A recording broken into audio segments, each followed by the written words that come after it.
One of the new features I want to talk about this month is the client portal.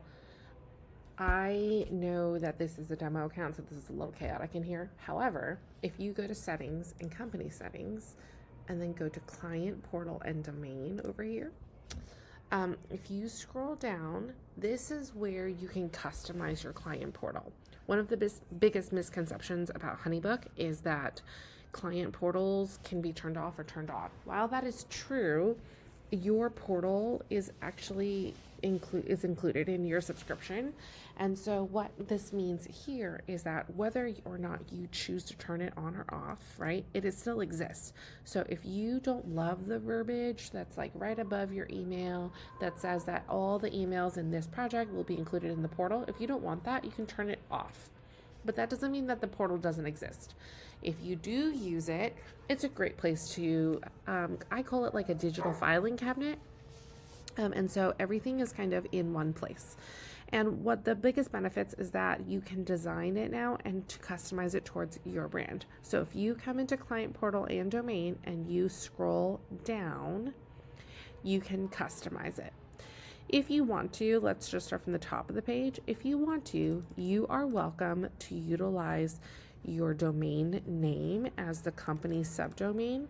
So instead, everyone has their own HoneyBook domain. So in this demo account, it's HB362094. For some of you, it pretty much defaults to, like, for example, my business is The Finer Points. Mine came out as thefinerpoints.hbportal.co. If you want to use your own company subdomain, you're welcome to do that. You do need a essentials membership or higher, so this will not be able for you to use on the starter plan. But if you have the essentials or premium membership, then you can use your company subdomain, which means that when someone clicks on an invoice or if someone books a call with you, the link is not thefinerpoints.hbportal.co, but rather it's thefinerpoints.co, which is my business. It's not .com because it was a lot of money. If you know, you know. So what I do here is I actually include a prefix so that it's not confused by my actual website. So I can say client.thefinerpoints.co, or you can say member.thefinerpoints.co. Some other people will use portal.thefinerpoints.co. It's totally up to you. You can use any prefix you want. There are 4 simple steps here. You're welcome to do that if you want to. When you scroll down, that then becomes your client portal link. It is the same link for every single client.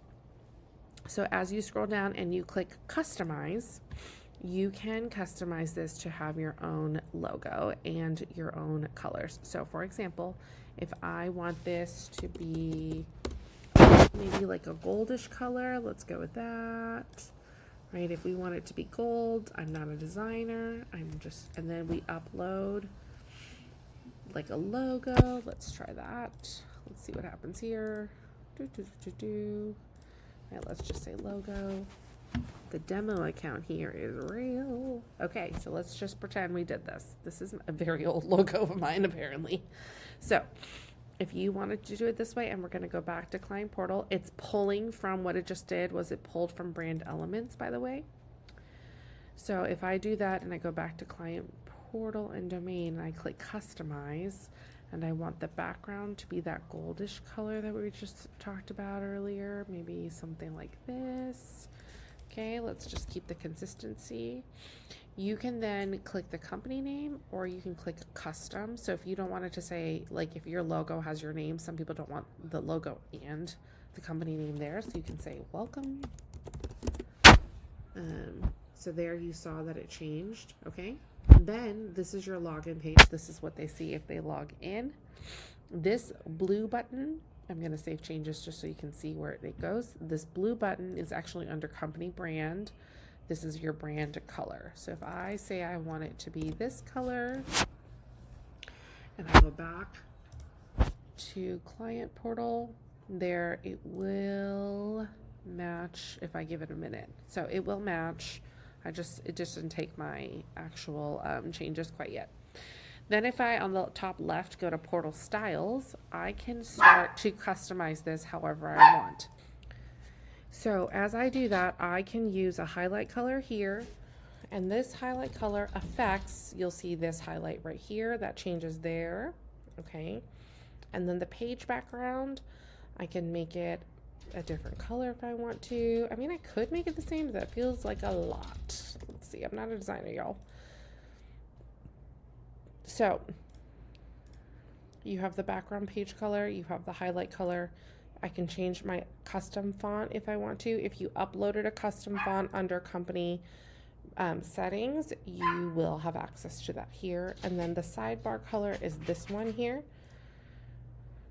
So if I chose a different color, again, this is gonna make some of your designers super stressed because I'm not a designer and this is not gonna match. My bad, y'all.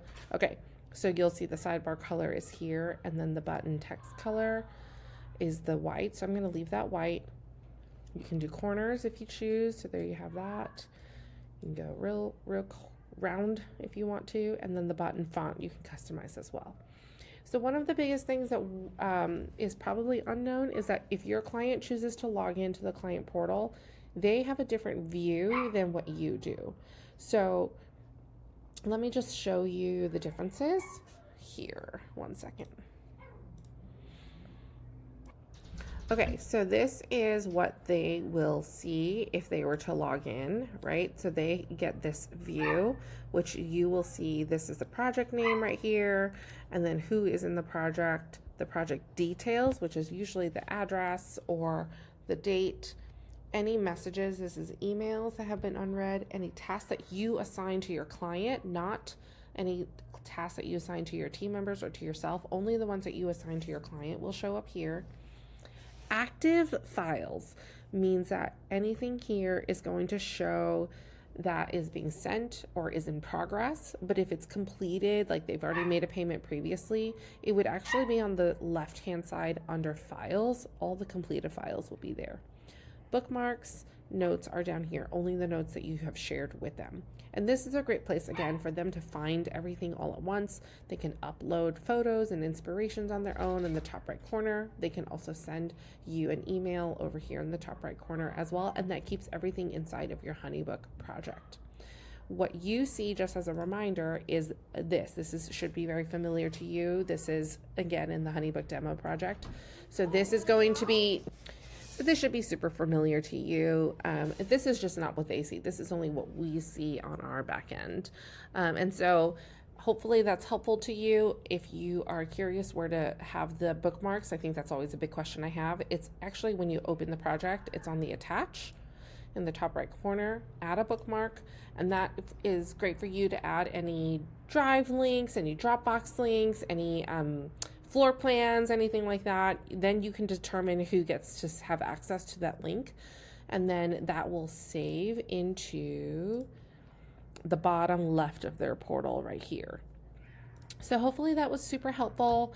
Again, your client portal is the same link for every single client. You can turn it off if they don't like that additional line at the top of the email, and then from there you can adjust and customize it for each client. Have a good one.